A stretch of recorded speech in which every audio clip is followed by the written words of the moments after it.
We should go to Paris.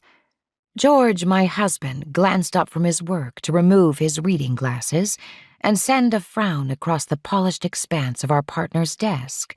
It was fitted sideways against the back wall of the office in our townhome in Belgravia. Our chairs sat on either side of the window, so we both enjoyed the view of the back garden as we attended to our morning routine, one that I feared was becoming a bit mundane. From my side of the broad desk, I handled matters such as our schedule, pending invitations, correspondence, and weekly menus suggested by our chef. Exhilarating work it was not. On his side, George read the newspapers and dealt with his own correspondence, like the letter he just set aside when our butler Jarvis brought in the tea tray. I'd noticed the letter had come from Paris. "Thank you, Jarvis," I said as he placed the heavy silver tray on the center of the desk, equidistant between us. "That's exactly what I need." The stocky butler, who looked more like a boxer, bowed and left us to it. I kept my gaze on the tray while I poured myself a cup. George's chair creaked as he stretched his long frame up and backward, lacing his fingers behind his head.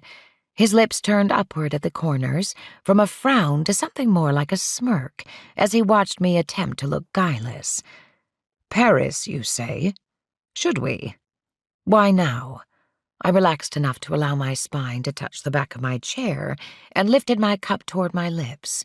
"To visit the World Exposition, of course, or Exposition Universelle, as the French call it.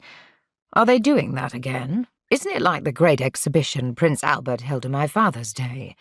"Exactly. In America, we call them World's Fairs. I can't believe you haven't heard of this one. Everyone is talking about it." I took a sip of my tea. "They say Paris is now the city of light, quite literally, with buildings and streets illuminated at night. It must be breathtaking.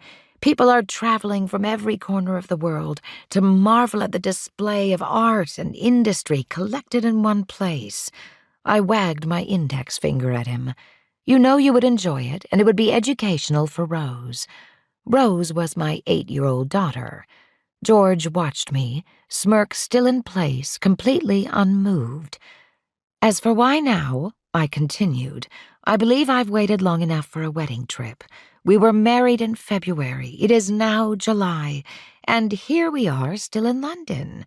Yes, we had good reasons for postponing our travel, but those reasons no longer exist, and it is well past time we go somewhere." After setting my cup on the desk, I crossed my arms and awaited his response. George poured himself a cup of tea, gazing at me in assessment all the while.